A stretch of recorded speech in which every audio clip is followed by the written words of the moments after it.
guys. Welcome to episode 2 of the Greasy Greg Sports Podcast. The first episode went really well, and I'm excited to say we are in for another episode. And we're going to start off kind of reviewing what we previewed in our previous episode that we recorded on Friday. And this time, I have my next co-host here. This is Jayden Birdseye. How you doing today, Jayden? Good, how about you? Oh, man, I'm excited. We got a hockey guy here, so we're not going to sound as dumb as we did last time, so I'm really excited for this. I need to learn some hockey stuff. But we're going to wait for hockey till later in the show. I got a bone to pick with Kirk Cousins in our first segment called 84 Million Reasons Why. And we've been saying I was a Kirk Cousins defender after this last year because he had so many games. He had a handful of games, not so many, that I said if we just had that line, the consistent play calling and offense tailored to him, and just the running game, like he could reach his potential. He could be that quarterback we're paying him to be. Worst case scenario, he's a game manager. He just doesn't turn the ball over. Well, he's not making the plays that we want him to, that we're paying him to make, and he's fumbling it, and he's throwing the ball away. Like he's not hitting the throws he needs to hit, and you could tell after that really bad performance. The defense showed up too. Yeah. That's what I was mad about. Yeah. Like even after Chase Daniel came in, the Bears got some juice, but Chase Daniel was so calm, and Thielen was visibly frustrated after the game. Especially when he Kirk overthrew who was it, Thielen? Yeah, it was Thielen on that deep ball. He had him. He had him wide open. That was an easy touchdown play. Kirk should have made. And Kirk's like, I wish I had that one back, but here's a quote from Adam Thielen after the game. He said, "At some point, you're not going to be able to run the ball for 180 yards, even with the best running back in the NFL." And then this is from Chad Graff of theathletic.com. And he said, that's when you have to be able to throw the ball. You have to be able to hit the deep balls. And that's kind of a shot at Kirk, because that's one thing that we wanted with Kirk was a guy who was going to have a consistent deep ball. He's got the arm. He can do it. He can stand in that pocket and make those throws, but he just missed it. He was not on his game, and inevitably that led to the 6-point outing from the Vikings offense. A huge struggle. Khalil Mack strip sacking Cousins every time he got to him. I sound like a broken record. Cousins is fumbling. He's messing everything up. And I'm going to be honest, that jersey is looking a little uglier right now. But you know what? What can you do? So that's what I got for Kirk. He's a pile of hot trash right now. I'm not too excited about that. They got to pick it up.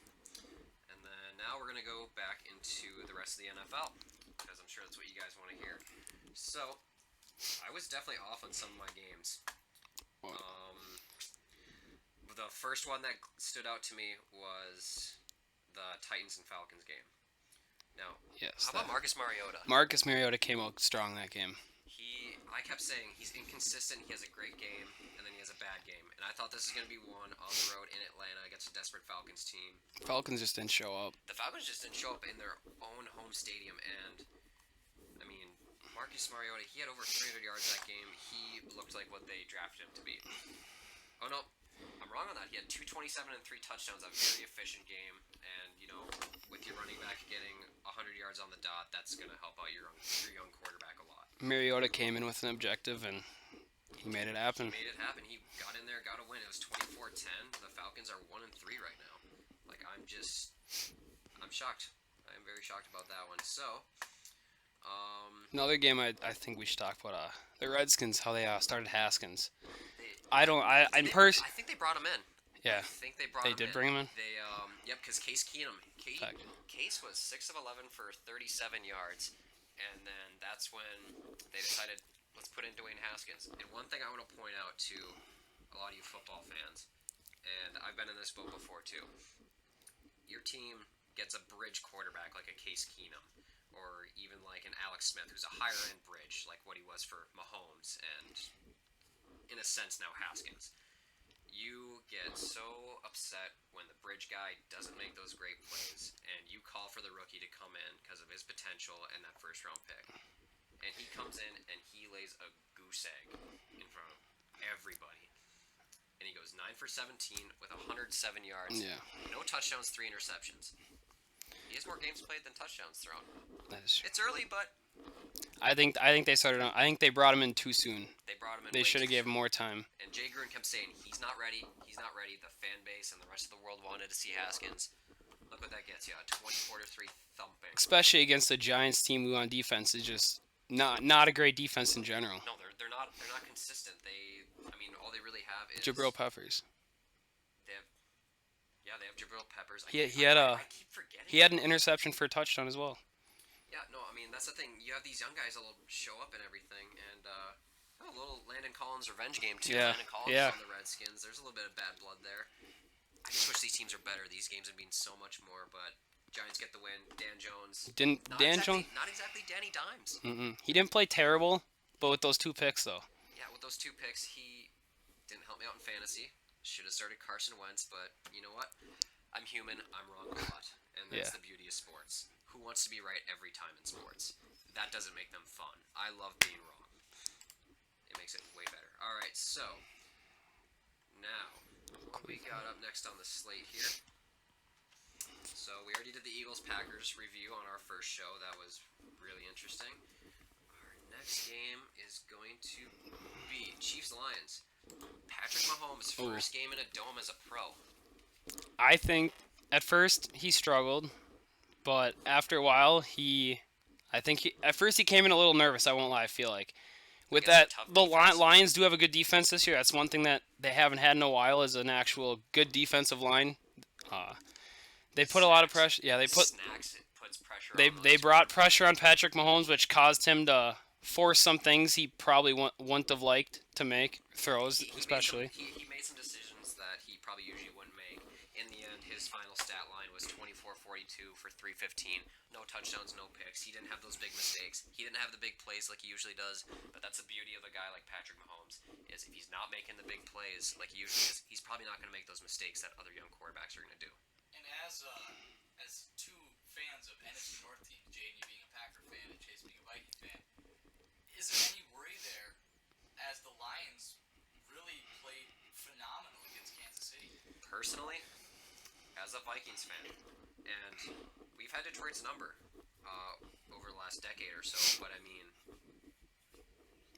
thing is, it's not like we're out there thumping them every time. Yeah. And last year on not the Thanksgiving game, I was thinking of the year before with Case. I miss my boy Case. Anyway, we started out really slow, and we managed to get the win, and a huge momentum changer was that Hail Mary to Kyle Rudolph at the end of the half in Detroit. Yeah. And they make me, I never thought I'd say this after 4 weeks. The Lions are making me a little bit nervous. I think the Vikings, it's a team they should beat. It is 100% a team they should beat. Matt Stafford is declining. He is not who they wanted him to be. And I think they're going to put him under duress. We had a franchise record, 11 sacks last year against them at home at US Bank. So we'll see. But anyway, Chiefs come out with a 34-30 just shootout against the Lions, which was kind of one of the shocks of the week. But I'd like to add something about just the Lions, about being a Packers fan. I personally think after last year, how the Packers went into Detroit, they beat the Lions in Detroit, but then later in the season, the Lions came to Lambeau. Rodgers was hurt, but the Lions came in and shut out the Packers. Just a 0 on the scoreboard in Lambeau. That is. And from that moment on, in my opinion, I think Lions have one of the better defensive lines in the NFL. They can put up a lot of pressure. They can make a quarterback very frustrated and not play how a team would like their starting. Slate does not get the credit. Yes. He's so good. He is, in my opinion, he's one of the top corners in the league. Easily. You build around that with that pass rush that they have. They have a decently young core. They could have something special, and Matt Patricia being the defensive guru he is, there's so much potential there. Yeah. That's how I feel about the Vikings offense. But you know what? Some things don't work out. I'm wrong. All right, so what do we have up here next? We have Browns-Ravens. This is a really interesting one. I picked the Ravens in this one. I was wrong. I personally thought the Ravens were going to win too. In Baltimore, Cleveland goes in after having that shaky 1-2 start, and Baker, overrated as hell, comes in 20 for 30, 342, a touchdown. Alone he had 150 within the first quarter and a half. Just alone. And on defense, Myles Garrett put so much pressure on Lamar. They limited Lamar to not. He's capable of doing way better than what he did against the Browns, is my opinion. I would have never said that the team that would slow Lamar down would have been the Browns on the road. Yeah. I thought the Ravens were hot. I picked the Ravens to win, and I thought it was going to be an easy pick for me to say Ravens win this one, but that's why I love football. You just don't know. Odell Beckham had one pass. That should have been caught. Yes, that should have been caught. That was a good play. It's cut. Well, I don't think he was wearing a watch before this game. Mm-mm. I think this is the first game where he wasn't trying to flex. And then next thing you know, Marlon Humphrey is basically choking him out on the ground, and the refs don't throw a flag. And I think that's that Odell factor. They don't like to give guys like Odell the flags. They let it happen. And you know what? I think that's really sad. I want to see a fine or even a 1-game suspension at least for something like that. He literally brought him on the ground after the play and choked him out. How is that acceptable? You get something like Perfect. He hits someone, but then you get a fight like Odell and Humphrey. They don't do anything about that. The only thing that's different with Perfect is because he does have a history. Yeah, of being that a is true. player. But at the same time, you can say Odell has a history too with causing issues with defensive players too. I don't want to see a guy like Perfect in the league anymore. And even then, I was still surprised that they decided to hand him a full season suspension. Yeah. That's gonna hurt that Gruden defense. That's something. I think that's something I think he deserves though. He just does not have a good history with playing clean, in my opinion. He needs to play clean. I know it's a rough and tumble league, but you just gotta play within the rules. Yeah. There's morals in the game. That is true. And you know what? Speaking of Perfect, let's get right into the Raiders and Colts now. So this was another one that I was wrong on.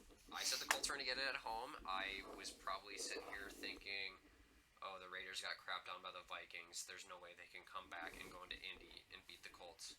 I was wrong. Jacoby Brissett actually did come in. He played really good, I think, in my opinion. He did put up defense. He had 265 and 3 touchdowns. 265 and 3 touchdowns. No picks.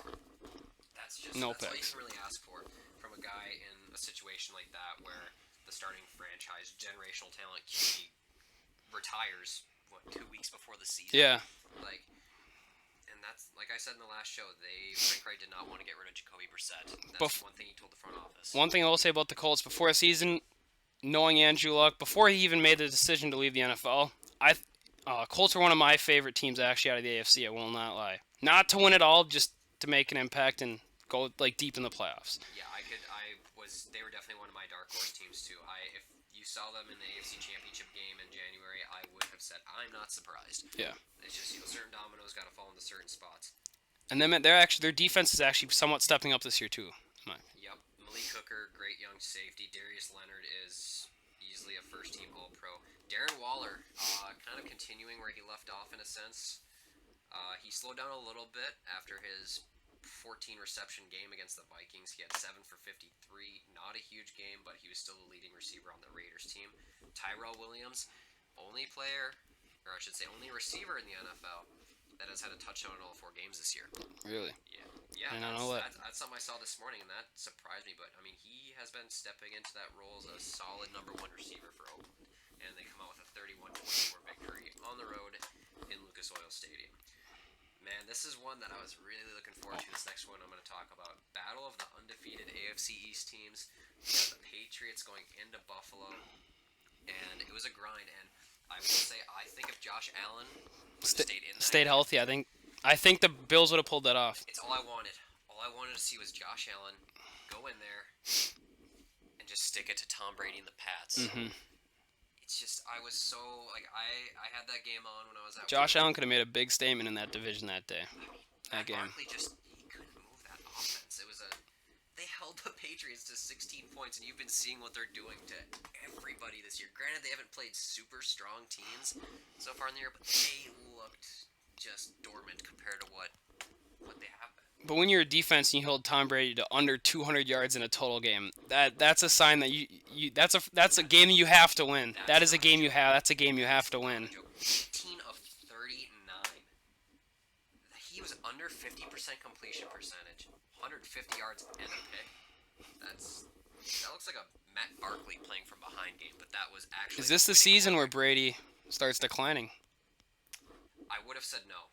I personally think no as well, but something you can look at. I think the rest of the season, he's he's going to be Tom Brady. They're going to get it going. They always start out slow, and then, once real, meaningful football comes around, Tom's going to show up. I don't care how old he is. I don't care how much gray hair he has. He is going to be... That's why they call him the GOAT. He's the GOAT.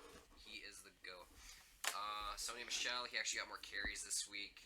He carried the ball 17 times. James White, what do you know, leading receiver. 8 receptions for 57 yards. But then again, they didn't really have nothing. It was a lot of dink and dunks. Yeah. Brady didn't really throw the ball down the field too much that game. No, that was a very unpatriot-like performance, and they still come out with the W on the road against a tough divisional opponent. We'll see how that game plays out when Josh Allen's healthy again. Yeah. That's what I'm looking forward to. Panthers-Texans. Texans held to 10 points this week. Kyle Allen actually still putting up decent numbers. No picks, no touchdowns. But Deshaun Watson. Okay, I'm going to ask you a question. At this point, what you've seen from Kyle Allen and what you've seen from Cam Newton, who would you rather go with? If you're a Panthers fan, who would you rather have running the show the rest of the year? Who gives you the best chance to win? I say you have to start Allen. He's younger.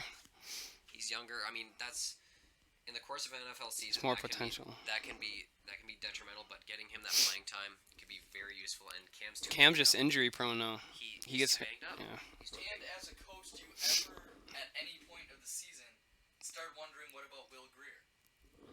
That is true. That's if Kyle Allen was not playing the way he is, if he was playing like you expect a second-year quarterback stepping into just this dumpster fire of an offense right now, I would say give it to Greer. Greer has, he's got what we call it. He's got that, X factor about him. He can play. I mean, he's had trouble in college, but I mean, he just went out there and he performed. He won football games back then, and you drafted him. You think you'd put him in, but that's just not the case here. I mean, Ron Rivera, he's running a show. He's been to a Super Bowl. I'm not going to sit here and really argue with what he's doing. He has a good thing going. It's just a little rough right now. McCaffrey, leading receiver, leading rusher. Leading receiver and leading rusher. What? 93 rushing yards, 1 touchdown, 86 receiving yards. He had 10 receptions. You know who's on the Panthers right now? This is gonna hit me and our producer Bo right here, right deep in the chest. Jerry's right. He was the second leading receiver behind McCaffrey. Really? Yeah. He's rocking the number 13 in the powder blues. He had 5 for 59. Watson really did not come. He did not show up in that game at all. 160 yards, no touchdowns. I'm still gonna keep putting this on that line. I just don't think they take care of him. I feel like he's running around, like a deer in headlights. He doesn't know what he's doing. Hopkins only 41 receiving yards all game. That's the thing. When you get to the quarterback, it's hard for him to get the ball to the playmakers. That was a huge difference in the game. Hence the 16-10 score. Very gritty game. Didn't even have a good running game either. Nope. I don't even remember who I picked in this one. I probably picked the Texans to come and bounce back just because I was still so iffy about the Panthers and their Kyle Allen situation. But, once again, I'm getting proved wrong. Chargers-Dolphins. Not a big of a blowout as people would have expected, but you know what? It's still a 20-point victory. Chargers had that one in hand. The Dolphins had their first lead of the season at one point. That is true. That is... Josh Rosen didn't play terrible. He didn't play terrible. He didn't play terrible for having not any weapons really around him. He didn't play terrible. That's a worse situation than Arizona last year. He had no line there. He has no line here, but he at least had weapons in Arizona. Yeah. He has nothing here. He doesn't have a Larry Fitzgerald as a security blanket. All he's got is Devontae Parker. And Devontae Parker is He's not a number 1 wide receiver. I would maybe put him at a low-end number 2. Yeah. I mean, he can make plays. He's talented, but he just hasn't, shown up. I want to see them get Kalen Ballage more carries. I was at that Vikings-Dolphins game last year. That dude can fly. He is very good. I want to see guys like him get more carries. Is it next week that Melvin Gordon comes back, right? Yep, because he came back on Thursday, and they just decided to sit him. So they have Melvin Gordon coming back next week. So now it's Melvin Gordon, Austin Eckler. I believe it's Josh Jackson. It's going to be a good backfield. That's a very deep backfield. And I think, all right, biggest surprise of the day, hands down, Bucks in LA. 55-14. I got a soft spot for Tampa Bay. I was born in Bradenton, Florida. I got a little soft spot for him. I love the 2 Bucks defense, and that's why I love seeing John Gruden back in the NFL again. He's just awesome. got traded, and first year he wins a Super Bowl against his old team, and he just throttled the Raiders in that Super Bowl. But Chris Godwin. He came out of Penn State. I knew he was going to be a solid receiver, but I never thought he'd have games like this. And I love seeing it because it's not just the Mike Evans show anymore. They have Cameron Brate and O.J. Howard. They got solid weapons all around for Jameis. He really doesn't have an excuse to have been playing the way he has been. But, I mean, 28 to 41, 385, 4 touchdowns. And I don't think Jameis Winston actually has stepped on the field if he hasn't thrown a pick. No. There's no way he... Did the Bucs play today? Yeah, was Jameis Winston starting? Okay, so he had at least 1 pick. He's good for 1 pick every week. Ronald Jones, they actually had a little bit of running game going with him, but it looks like they had Todd Gurley on the Rams going against 55 to 40. I cannot believe they put up that much on the Rams at home. But Rams don't have a home field advantage. They could not run the ball. Todd Gurley, 16 yards, 2 touchdowns. He stacked the box, and I mean, they still managed to put up 40 points. And Shaq Barrett, he's still hot, leading the league in sacks. He's got 9 sacks already. He's on pace for 36. Unrealistic number, not going to happen, but god damn. Where did he come from? That is true. Jared Goff, 500 yards. This is a ridiculous stat line. I know you're down and everything, but this is just insane. 45. That's his completions. 45 of 68. I would have liked one more just so I could have said nice. So... He had 517, 2 touchdowns, 3 picks. McVay gets beaten by Bruce Arians and the Bucs. They're 2-2, and honestly, that division is really up for grabs at this point. Yeah, it really is. With Breeze being out, the Saints are vulnerable. Falcons are way too inconsistent. They're too inconsistent. Who knows? Maybe the Bucs make a push. And the Panthers, I just don't see it. No. Like all these teams have questions, and if the Bucs have games like this every now and then, they're going to be in contention. They're going to make a push. I don't know about a wild card, but they can sneak in with maybe an easy, not an easy. Anybody can win that division right now. That's the thing. This is the Bucs year to do something with the team that they have, but we'll see what happens. Seahawks Cardinals, not much of a surprise here. Seattle wins 27 to 10. Seattle just came in and did everything right. They did everything right. They played their brand of football. They didn't overuse Russell Wilson. 22 to 28, 240 and a touchdown. That's just a really efficient game from your boy Russell Wilson there. Chris Carson, 22 for 104 on the ground. He didn't have any touchdowns, but that's just... You can run the ball like that, you're going to be just fine. Jadeveon Clowney, he is really making his presence felt on that Seahawks offense. They're starting to get back to their 12th man Legion of Boom days. I want to see that secondary get a little bit stronger. Yeah. I want to see it, but I mean, that front 7 is scary. I would not want to play the Seahawks, but 27-10, Seahawks come out with a win. They're 3-1. Cardinals 0-3-1. Let's see what we got next on the slate here. We're gonna go to the Jaguars Broncos. That was a thriller. That was an awesome game. Yes. Minshew magic. It's a real thing. It's a real thing. But one thing I want to point out about this Jaguars team: do either of you guys know who the offensive coordinator for the Jacksonville Jaguars is this year? No. I'm gonna take that as a no. It is John DeFilippo. Yep, John DeFilippo is the offensive coordinator. And what was one big thing with DeFilippo? It seemed like when he was with the Vikings, he was trying to, show off his scheme and try to get a head coaching job. He thought he was going to be one and done, have a great year with that offense, and get a head coaching job.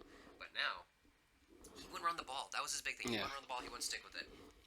Leonard Fournette. 225 rushing yards. He had 29 carries. I don't think the Vikings as a team even ran that much with him. 225 yards, but he had no touchdowns. But 225 yards. That's still. They had the running. They had the running game going. Fournette had more rushing yards than Minshew had passing yards. He finished with 19 of 33, 213 yards and 2 touchdowns. The way he just moves around in the pocket, he has such a great presence in there. Like, he can escape out of danger. He gives himself a chance to make a play, and he trusts his receivers. That's why I love Gardner Minshew. He plays quarterback the right way. He's got it. He's a leader. Leonard Fournette called him the jockstrap king because of those stories about him with the jockstrap stretching in the locker room pregame. The dude's just awesome. Like, we need more of that. We need more Gardner Minshews in this league. It'd be way more entertaining. Anyway, Jaguars win it on a last-second field goal from Josh Lambo, 26-24. Broncos dropped to 0-4. I think this is the time they gotta switch up with quarterbacks. I don't think Joe Flacco's the guy. Drew Lock has been kind of banged up, so that's why we're sticking with Flacco. I just don't know how much longer John Elway's going to be running that show there in Denver, but we will see. And then we have Saints and Cowboys, Teddy Two Gloves, prime time. You know, he said after the game he doesn't really care about stats, but his last few years, I mean, one thing that did add up for him was wins. And he's not wrong about that. A gritty 12-10 win here in the Dome. Prescott, man, everyone's saying this man has got to get paid. You give the Cowboys one decent team to play, and this is what you get. You gotta be fucking kidding me. You want to pay this dude $40 million? You're fucking insane. Cowboys should have came in and. I don't care if it's stability at the cornerback position. I mean, I thought paying Kirk Cousins $28 million was ridiculous, but this dude. 40? Fuck having a roster at that point. You're going to rely on that guy? No, I don't think so. Yeah, I don't. I think Cowboys should have came in that game. Hands down, they should have just destroyed the Saints. Not concerned they don't have Drew Brees. They weren't. This was their chance. The Saints were vulnerable, that's for sure. They couldn't get a run game going. Saints defense came up, showed up. What do you do? Like, what does Prescott do when Zeke goes for 1.9 yards a carry? Yeah. You know what he does? He doesn't win you the game. He will keep you in games. He will not win you games. That's the difference between a quarterback that deserves $40 million and doesn't. I just don't see it happening. So that's a 12-10 victory for the Saints. They're both at 3-1 right now. Kind of a boring game to watch, but if you like defense, that's the way to go. It made it feel like a Super Bowl. Watching the Super Bowl all over again. It was very much a Super Bowl type game. It was a fun if you like defensive games, but it was boring for an average fan who likes to watch high-powered offenses. That's what a lot of guys like. They like those 51-54 games, like that. Was that a Monday night game? Yeah, it was a Monday night game between Chiefs and Rams. Chiefs-Rams. I guess I like watching games like that. It's exciting, but it's like I like seeing some good defense. And then tonight we have the Bengals and Steelers, both 0-3. I mean, it's a crapshoot. That's all I'm gonna say.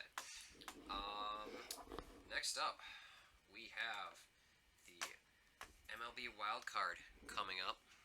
That is going to be interesting. We got ourselves a Brewers fan sitting to my right here, too. Yes, we do. I'm really interested to see what you got to say. They play tomorrow at a very specific time of 8:08 p.m. And we have Max Scherzer for the Nationals. And was it Brandon Woodruff? Brendan Woodruff. Brendan. It's a Brendan. Yes. Okay. So Brendan Woodruff. You got anything to say about that game? Without Yelich, it's gonna be a tough game.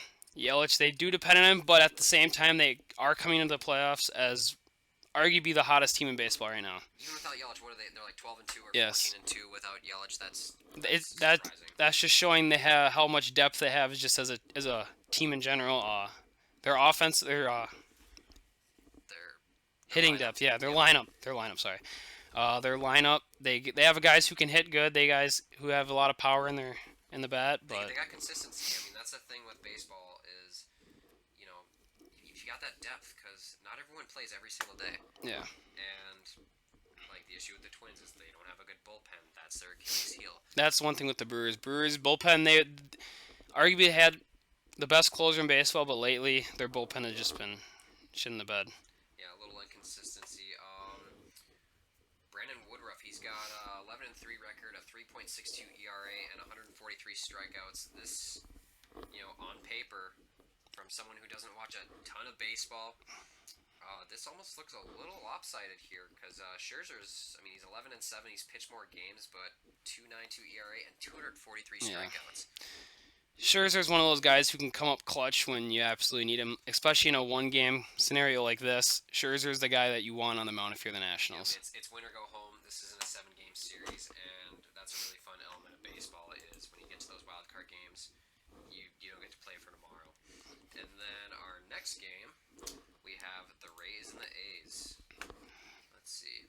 So the A's have not officially declared their starter for this game, but they were mentioning Sean Manaea. They are mentioning Sean Manaea a lot. It sounds like, and I don't see why they wouldn't go with their number one.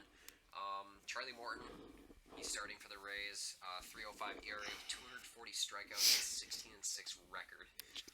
He does not have Charlie Morton does not have a good reputation in the past with winning and coming in clutch. He was on the Pirates. He was in the NL Central, which as a Brewer fan, I did watch the Pirates and Brewers play a lot. You saw plenty of and I did see plenty of Charlie Morton, and he gives up too many home runs. He's not a good pitcher. He struggles a lot. If you put the bat on the ball a lot early in the game, he's one of those pitchers where you'll get into his head very early, and he will just struggle from right then on out. Rays do not have a good bullpen. So the key to these wild card games is honestly whose pitcher can go last longest. Because you got one game, one game and you're done. So you're gonna throw your ace out there, and you're gonna tell him, do what you gotta do. We got a full bullpen behind you. So honestly, you're kind of looking at the starting pitchers, and you're like, who's gonna make the most noise on the mound in these kind of games? They're typically low-scoring games because, like I said, both times teams are gonna have a starting ace going, and typically the team with the better pitcher is gonna end up winning the game. You gotta throw out your best in a situation like this. Yes. Don't live to fight another day. So that Brewers Nationals 8:08 tomorrow night, and then what time we have this Rays and A's game? That's 8:09 on the 2nd. So we've got a couple wild card games coming up. Should be interesting. Definitely will be tuned in. And the winner of the Rays and A's is going to be playing. Here, let me see the bracket. I like to see. Winner of that game plays the Houston Astros. They play the Astros. Okay. And winner of the Brewers Nationals game plays the Dodgers. So whoever wins the A's Rays game is just going to lose to the Astros. Mm-hmm. Is what it sounds like. Yeah. All right. I'm glad you agree. I'm trying to look smart for baseball. Yeah, the AL. Yeah, Astros will come out of there. Yep, Astros are going to come out of there probably. I would love to see the Brewers, keep that. Brewers Dodgers. That's going to be a good. If that happens, that'll be probably the whole series to watch for the postseason. That's going to be the series to watch. Rematch of last year. Brewers should have came out on top last year. Was that the NLCS last year? Or was that yes. The NL? That was winner last year. Went to. They went to 7 games. Didn't World they? Series. Yep. Game 7. Kershaw came in, pitched 3 games that series. That dude's a machine. That's the thing. Dodgers came in. I think they lost 2. Brewers tied it up. They came in desperate. Kershaw's the guy to go to in desperate situations. He's the man. He's the man over there in LA. He's the guy every team's gonna have to worry about in this postseason. Yeah. So we'll see how that plays out. I'm actually pretty excited because our Twins are in here, and I want to see if they're gonna choke against the Yankees. Anyway, next up, we have this week in hockey. The regular season starts on Wednesday, October 2nd, and like I said, I'm trying to get more into hockey because I just love their playoffs. It's so exciting. And Oh yeah. let's see, first game up on the slate, we have the Ottawa Senators and the Toronto Maple Leafs. Let's see what we got going on here. That's at 7 o'clock. That'll be a good game. The young Maple Leafs. Young Maple Leafs. They're gonna be a team to watch. They're a fun team to watch because they're super young and they have a lot of guys who can shoot. Are they gonna perform? Is that the thing? I think so. Yeah. If Austin Matthews came out how he did last year. Last year he rookie year, first game of the year, came and played Ottawa. What did he score? He scored 4 goals. Cover athlete. 4 goals. Cover athlete. He's doing it again this year. Calling it. I mean, they have just, from my very vague knowledge of hockey, I see 3 names that I instantly recognize, and that's Austin Matthews, John Tavares, and then Mitch Marner. That's a solid core you have going there. And I would like to see Toronto make some noise this year. yeah, they're playing at home against a struggling Ottawa team. That a few years ago they got rid of Erik Karlsson, arguably one of the best defensemen in the league. They don't have anything. They're just a bunch. Their lineup's really old. They don't got a lot of youth. Not fast. Not a ton to look forward to. No. They're just kind of in that weird purgatory. Yeah. In the sense where it's probably not going to do a whole lot in the postseason to make noise, but you're not bad enough to necessarily get all those top prospects. So that's your first game on the slate that I saw pop up here. And next up, Washington, the last 2 Stanley Cup champions. That'll be a game to watch. That'll be the game to watch today. I'll watch that day. Man. Except I feel I got St. Louis personally because their starting goalie's going to be back this year. He's healthy. Their defensive core, arguably one of the better defensive cores in the league, but they don't score a lot of goals. They're more of a gritty styled team. Are they going to roll Jake Allen this year? Is that what's going on? It's going to be a toss-up. I don't know. I mean, in my opinion, Jake Allen's the way to go just because he has more experience as a starting goalie in the NHL. I'm looking at these stats, and he's not a bad goalie. Stats from last year, though, and it's like, yeah, he's got the most experience, but who won you the Stanley Cup Binnington. last That year? is true. That was Binnington. Like, all right, so I want to bring this up because I want to look into this. Oh, yeah. So we have Jake Allen. He played 46 games with a record of 19, 17, and 0. He allowed 121 goals in those 46 games. Then you have Binnington, came in late in the year, obviously turned the Blues season around in the championship year. 32 games played, and he was 24 and 5. That's a pretty good winning percentage. That is. Save percentage was 905 1-8. compared to Binnington's 927. Which is over Binnington the league average. He averages under 2 goals in a game, so I mean... And that is what you want out of a goalie. That's for consistency. All right, and then the Caps, you got, Minnesota's own TJ Oshie, and then... You got Alexander Ovechkin, the grade 8. But arguably the best goal scorer in the NHL right now. Is he going to go down as the greatest scorer? Do you think he'll ever catch? He is on pace. He's on pace? He is on pace. Think he's going to play long enough to break it? Depends if he stays healthy. He's been having injury problems lately where they're not long-term injuries, but they're keeping him out just enough. His shots wasn't as good as it has been in the past last year. But who knows? Great, but, who knows? I don't know if he's going to start slowing down this year or not. I guess we're going to have to see, and that's going to be a great first game to watch. That's going to be fun. Next up, we got the Vancouver Canucks against the Edmonton Oilers. That'll be a good game. Connor McDavid versus Brock Besser. Arguably, probably best two young players at their given positions. They just came out with the top 100 players in the NHL the other day, I believe, and Connor McDavid, not to anyone's surprise, is ranked as the #1 player in the league, even after some not so, great years in Edmonton. He doesn't have a team. Their goalie's not terrible, but Edmonton just doesn't have anybody around him to help him out. They brought in Lucic, but he's just a guy who hits a lot, gets some fights. He's just there to. He's literally just. They literally just brought him in just to protect McDavid. I mean, hey, that's what you want for your young, star. Yeah. I mean, he's the future of the team, and he's gonna be the face of the NHL. Yeah, he will be. Once Crosby is gone, he will definitely be the face of the NHL. Right. I forgot to ask you. So we've gone over 1, 2, 3. We've gone over 3 games. Who do you have in Ottawa and Toronto? Toronto, hands down. You have Toronto, Washington, and St. Louis. You said St. Louis, correct? I say St. Louis will win that, but I feel like it'll either be in an OT or a shootout. All right, Vancouver, Edmonton. Who are you going with? Vancouver. Vancouver. Okay. So not a great start for McDavid and the Oilers.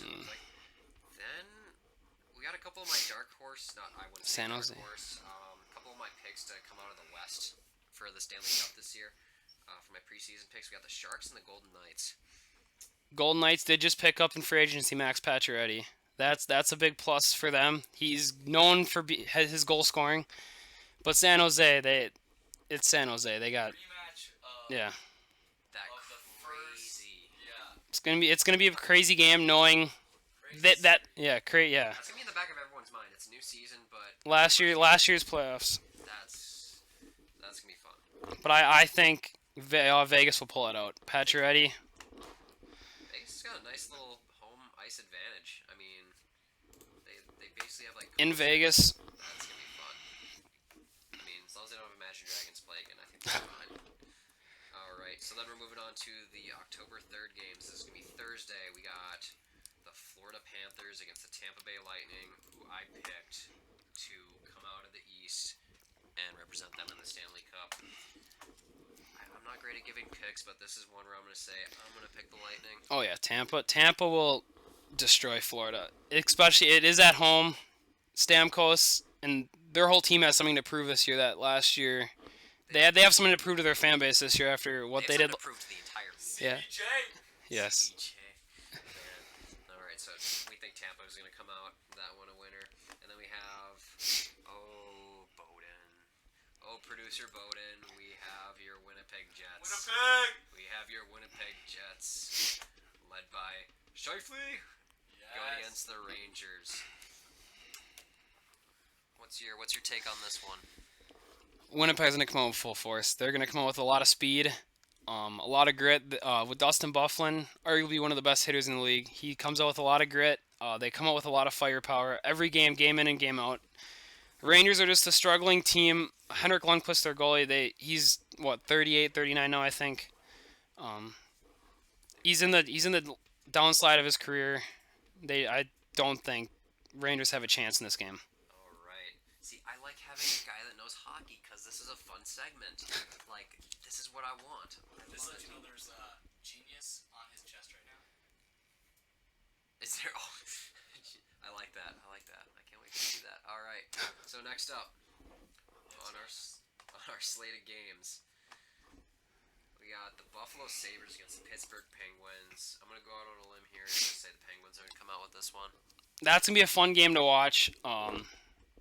Buffalo, as a lot of people know, they have a really deep young center core with Jack Eichel and Casey Middlestead. Can't do a pull-up. Yes, cannot do a pull-up. But at the same time, you have to look at Pittsburgh. They got Sid the Kid Crosby, arguably the best player in the league right now. I got Pittsburgh on that one. Yeah. All right. So now we are on to Montreal and Carolina. I always wonder what kind of fan base you can have for a professional hockey team in the Carolinas.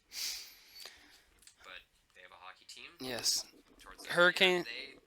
They came out in full force. Their fans did. Yes. And they have Niederreiter. That's all I really know about them. And I- Taylor Stahl brother. Yeah. Yeah, that's They what went nuts. went nuts. That was They were an underrated team last year who came in and showed all the other teams what they're made of. Do you And think this is a sleeper team that could make some more noise in the playoffs this year? I think Carolina is one of those teams where you could, if you're doing brackets, Carolina's one of those teams where you're gonna want them going far. You're gonna want them going far. Carolina's a young, fast-paced team. They got a lot of really good threats on that lineup. That's good, and I mean they got a couple of veterans here. They have looks like is that Eric Howla? That is Eric Cola. Wow, that dude's been bouncing. Got him in the offseason from Vegas. They got two former Wild players who are probably gonna have more success in Carolina than Yes. they would in Minnesota, unfortunately. But you know what? That's the way the world works here in Minnesota. Game 1, though, they are going in against a struggling Montreal Canadiens team in the past. All they really do have is Carey Price. Yes, he is the best goalie in the league, but when that's all you have on a team, you're not going to win a lot of games. So I got like I said, Only win you so many games. yeah, Oh, I got Carolina in that game. Yeah, Carolina in that game. All right, so next up, the Wild and the Predators. This is going to be an interesting game to watch. I'm a Wild fan, but I do not think the Wild are going to win this game. It looks like it's in Nashville too. Yeah, that's another reason. They're in Even without PK Subban, you think that Nashville team's gonna be the same? They're in Smashville, and the Wild made a lot of moves last year. That's, as a fan, that I personally didn't like, but they're going for a rebuilding kind of touch for the roster. Is that Mikhail Granlund on there? Marcus Granlund. Oh, that's Marcus Granlund. That's his brother. See, he was wearing. It has the same jersey number, so Yeah. that's why it kind of threw me for. I was like, what are we just losing everybody now? Like, what happened? Oh man. So, you think the Predators are gonna take this one? I'm not gonna disagree on that. Minnesota is a good team. They're too young. They haven't had much time to play with each other, considering they made a lot of moves last year and even in the offseason. Bringing in Mark Zuccarello from the Rangers. How do you think this team's gonna look later in the season towards playoffs? Do you think they're gonna be able to put it together after they have some time to gel? It all depends. If they play how they did last year, no, It's a long. because they put a lot of pressure back on the back end on Dubnyk. They rely on him way too much in games. Yeah, I mean that's. And when- so inconsistent, but it's like he's good. when- His flashes were great. When Dubnyk shows up, that's the thing. When Dubnyk shows up, the offense can't put pucks in the net, and when you're not shooting enough, you're not gonna goals. You have to. It's all about opportunities. Every chance you get, you have to put the puck on the net. All right, next up, we have the Boston Bruins and the Dallas Stars, formerly known as the Minnesota North Stars, taking taking away that beautiful branding away from us. Oh, Boston. I think Boston's going to come in strong. The Cowboys, too. Off Dallas. All right.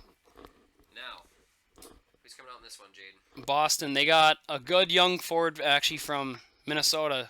Carson Coolman, he played at UMD. Comes in. Former CEC yes. Lumberjack. He's. Oh, no, my Lumberjack hat. I was going to flex on that real quick. He comes in with this lineup with bringing in a lot of speed. He's good at beating so many defenders just in the zone last second. He's good at breaking toward the net. Seems like he has a very high hockey IQ. Yes, he has a really high hockey IQ. He's very talented. That's pretty exciting to see a local guy playing for a very well-known franchise and getting to Game 7 in the Stanley Cup, his first year. First game he came in, he scored a goal last year, playoffs. That's amazing. I think that's an awesome story. I mean, especially up here, a lot of people are paying more attention to that. But you know what? Boston's going to come out with a win. Yeah, Boston's going to take that. And then, all right, we got 2 more games here on the slate for these first couple days. No, we want to go through Friday. So another day. All right, here we go. I almost tried to buy tickets to this next game. I don't think I'm going to go to Colorado within the next couple days. But anyway, we have the Calgary Flames going into Colorado and playing the Avalanche. Another repeat of a series Yes. to start the season. That's 2 teams who are mainly focused on the offensive style of play, who don't really have outstanding goalies. It's 2 teams that A lot of firepower. a lot of firepower offenses they both have struggling defensive cores lately in the last few years, and their goalies are on the decline. Which I think it's gonna be a high powered offensive game. I think it's gonna be high scoring. But I think we're gonna see like 4 or 5 goals maybe from each team here. I say 5-4 Calgary. 5-4 Calgary. Okay. Johnny Gaudreau's gonna come in. He's gonna come in and prove to Calgary how he stands in Calgary. There's a lot of controversy with him and Sean Monahan. They're arguably the 2 best players on that team, and they have to flip-flop them on line 1 and line 2, which causes a lot of drama with Gaudreau, considering he was just the playing time. He came in as the only. Someone sees it as like they value him more than this other guy. He came in as the only good wing on that team, and then next year they go out and they got Sean Monahan and same position. Get your best player to pick it up. I think they should put them both on the same line. That's just what I think. But they've been mixing it up lately. But who knows? All right, so now we are at the Arizona Coyotes going to Anaheim to play the Anaheim Ducks. I think this one for me as a pretty I won't even want to say baseline hockey fan. I'm gonna say the Ducks are gonna get this one because they always ruin me NHL and Xbox. That's all I gotta say about that. This is one. Something surprising. Sorry to interrupt you, but something surprising that we haven't had yet is all these games. There hasn't been one that has been left up to a countdown yet. All these games are pretty even. It sounds like, Jayden. That's the thing. That's one thing I like about hockey. A lot of teams are evenly balanced. You're not gonna have. There's really no super team in the NHL. It's not like NBA where in the last few years you have Golden State. This year, I mean, the Nets, but they don't have KD. But like when he comes back, they have KD, Kyrie. You have Houston. You got the Clippers. You got the Clip. You got both LA teams. It's just like NHL, or it's just more teams that are just balanced. Why the playoffs are so good because you never know. I mean, Blues winning the Stanley Cup. Who would have thought? Made for a great story though. Made for a great series. Let's see what we have next on the slot. So, man, I am very excited. 55251 9. So, it keeps scrolling back for me. Anyway, then our first game on Friday, Chicago and Philly. Chicago's not going to win that game at all. Chicago, they're one of those teams who, they have a lot of firepower on offense, but lately they have not shown it on the ice. I don't think they're a good team at all. I think... What happened to those big, bad Blackhawks? They put too much money into them. They put way too much money. They were thinking about, at the time when they were younger, they were thinking about winning right now. They weren't thinking about the future. Well, hey, that's not a bad thing. You got yourself, what, they got 3 rings in that span? Yeah. That's not a bad deal. That's good for a I franchise, think but if you asked any fan of any team in any sport to have a couple down years after having a dynasty, I think you would take it. A lot of people would give up a lot more for even 1 ring. You got a skinny Vikings fan. He says. All right, then we got. All right, no, that's actually the end of the first matchups, because then we start getting to everyone's second game. Looks like the Devils don't play until the 5th, though, and they're playing Buffalo. no, Devils playing. They play Friday. They play the Jets. Oh, they play the Jets Against New Jersey. It's in New Jersey. That's gonna be a fun game to watch. You got Will Butcher on defense for the Jets. He's one of the better young defensemen in the league. But at the same time, you got the Jets. They got Dustin Byfuglien. You got Scheifele. You got everybody. They have a high power. Pionk. Yeah, they do got Neil Pionk now. Played at Hermantown, Minnesota boy, local boy. I've always loved watching him, especially at UMD. But I got Winnipeg in this game. Winnipeg's gonna come in and just destroy the Jets. Jets are just too young. They're not. Producer Bo's very excited. Yes. Right now. The Jets getting picked for 2 games in the first week, and then it's Jayden, your shirt says genius again. Thank you. I mean, I don't like the Jets, but they're gonna be a team to beat this year. I will say that. Looks like the Islanders' first game is gonna be against the Caps. Islanders aren't gonna be that. That's in my opinion, that's a no-brainer. That's gonna be Washington. Did you see their new stadium? Yes. They're gonna get that new arena. I should say that is gorgeous. That arena's gonna be amazing, but they don't have John Tavares anymore. They don't have Johnny Hockey. They don't have him. That team's gonna be nothing without him. And then our next game is another Toronto game, and they are playing Columbus Blue Jackets. Columbus is gonna be an interesting team to watch this year. They arguably have one of the best goaltenders this year, but who knows? A few years ago, it was the same situation. All they had was Bobrovsky. They still came out, made the playoffs, made it past the first round. Who knows? It was like 2 years ago. Where is Bobrovsky? Columbus. Yeah, he's still in Columbus. Yeah.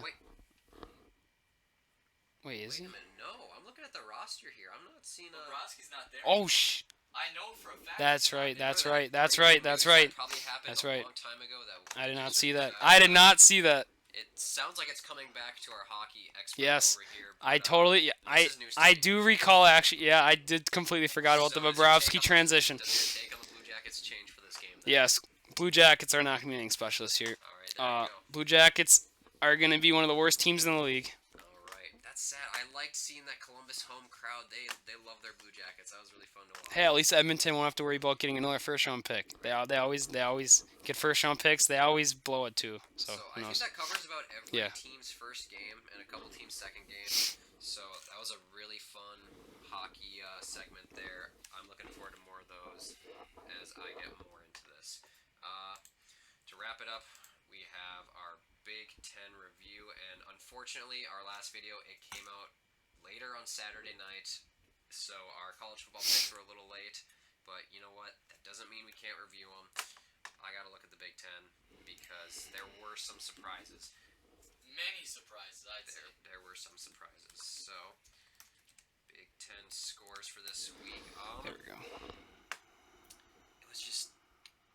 I did not give the Gophers enough credit. That's what I'm going to start off by saying. I didn't give them enough credit. I said Tyler Johnson was pretty much all they really had.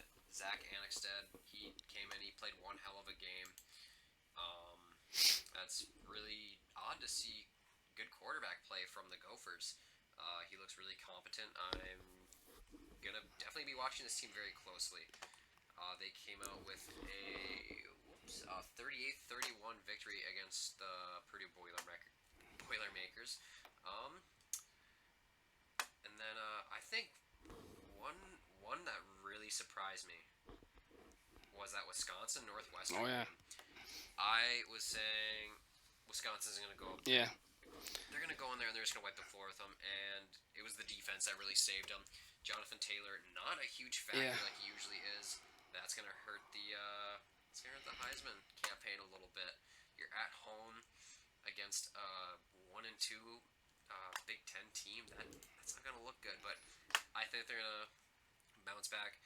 Jack Cohn, I mean, I felt like he was one of the few. He's been, in my opinion, I think he is probably the most talented quarterback since Russell Wilson. Yes. The Badgers. Yes. I will agree with you on that. But 15 of 24 for 113 and a pick, no touchdowns. You got to see more. Is he a true freshman? I know he's a freshman. I don't know for 100%. We're going to look up a little on our boy Jack Cohen here. He's a freshman here at Wisconsin. Wow. You know what? I was way off on that. He's a junior. He's a junior. He is a junior. Wow. I'm still not taking back my take on him. I still think he's the most talented since we've seen Russell Wilson go through there. But Russell Wilson at Wisconsin that 1 year, whole other tier above anyone else that's ever taken snaps there. Jonathan Taylor, 26 carries, 119 yards and a touchdown. His longest run was only 15 yards. That's why I'm saying he was not as He much wasn't of a big a factor. He was not a big play factor like he usually is. I mean, like the numbers are there, but just that defense showed up. Definitely. That Wisconsin defense is so good. That's what's keeping me up on these Badgers. They're gonna be a fun team to watch throughout the whole season. They're going to be a very fun team to watch throughout the whole season. Next up, we're gonna blast through this one. There's really not much to say. I said khaki There's a lot pants. of blowouts. I said khaki pants, and khaki pants won 52-0 for Michigan against Rutgers. Rutgers is a joke. Why are they in the conference? Yeah. It's the Big Ten. It's not necessarily SEC football. It's not as deep, but it's still big boy football. Keep Rutgers over there in those like the Big East or wherever they were. Like you guys can stick to basketball or whatever you look forward to. Michigan State, Indiana. Indiana came in as a 3-1 team, surprising, strong start for the Hoosiers. Michigan State ranked 25th. They're 4-1. They won 40-31. Not too surprised. I picked them in that. Kind of want to check out these stats for this. They had a solid day from Lewerke. I might have butchered that, but you know what? Not the best reader in the world. I can talk fast, though. He had 18 of 36 for 303 touchdowns, and he also led the team in rushing with 78 yards on 12 attempts. So that's a win for Michigan State. Good for them. That's another ranked team in the Big Ten. That's going to solidify Wisconsin, and whoever wins that Big Ten, the more ranked teams you have in that conference, that's going to say a lot about the college football playoff. There has to be a Big Ten team in there. There's got to be. Next up, Ohio State. Justin Fields still on a tear. It's a 48-7 win in Nebraska. It just seems like no matter who they have in there, they're airing it out and they're just putting up the points. 3 touchdowns. 3 touchdowns, and it's like 12 carries, 72 yards. That guy's just so talented. Came from Georgia because they gave the starting job to Jake Fromm, which Fields is really good, but when a guy like Jake Fromm has a hot hand, you're gonna let him run the show. So no argument there, but he's in a better situation now. He has guys like Dobbins in the backfield with him, who had a huge game, 24 attempts, 177 yards. The only team that can't win with a rushing performance like that is our Minnesota Vikings. Yeah. I'm going to keep slipping that in there. I'm still a little salty about that. All right. Penn State, Maryland. Penn State just destroyed them. That wasn't even a game. That wasn't close. That was not close. 59 to rip. They're ranked 12th. Penn State is ranked 12th. I really want to see this team make a push for that Big Ten championship game. This is going to be interesting to watch. I'm so excited for Big Ten football this year. Yes. It's happening, but I'm still so excited for it. Nittany Lions, they move on to 4-0. Good dub for them. And I think that pretty much is going to wrap up episode 2. How many undefeated teams we got yet in the Big Ten? In the Big Ten, so we have Ohio State 5-0, Penn State at 4-0. We got Wisconsin at 4-0. Our Minnesota Gophers are 4-0. Yeah. Is that Gophers. That looks like it's about it. We got a couple of one-loss teams in Michigan. Ohio State, Michigan State. Michigan State, but this was Iowa too. Iowa's undefeated as of right now. Iowa's undefeated. Yes, they are. Wow. But yeah, this is the first meaningful win for There's 3 meaningful win for Minnesota because it was a conference game. But we're gonna see how that There's 3 in the turns out. See if East they and can- West. 3 undefeated teams in each side of the Big Ten. I love college football. I just love college football. All right, well, I think that's pretty much gonna wrap it up for episode 2 of the Greasy Greg Sports Podcast. I want to thank my producer Bo, doing a great job back there, manning all the wires and computering. Jayden Birdseye, great co-host, hockey expert. We need more of this. Appreciate you coming on. No problem, We'll do it anytime. again sometime, and that's the show. See you guys on Friday.